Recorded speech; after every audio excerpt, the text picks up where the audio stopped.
Hi, I'm Mike, and today I'm going to show you a quick hack on how to catch drywall dust when you're drilling a hole in drywall. Hey, if this is your first time here, don't forget to hit the subscribe button below so you don't miss anything. Alright, so let's see, you need to drill a hole in drywall right about there.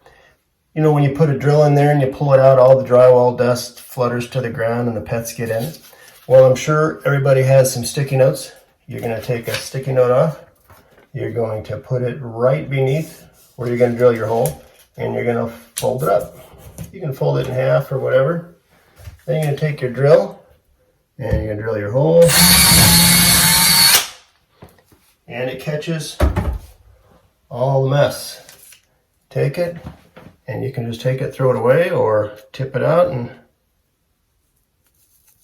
this is all the mess. I don't have to clean up now. Yay! Well, I'm a big fan of not having to clean up, and that's just a no-brainer, and it costs you about 2 cents for a sticky note. If you have any questions or comments, leave them in the comment section below. If you're interested in our franchise opportunity, I'll leave a link for that in the comment section below. Don't forget to hit the subscribe button, and we'll see you next time.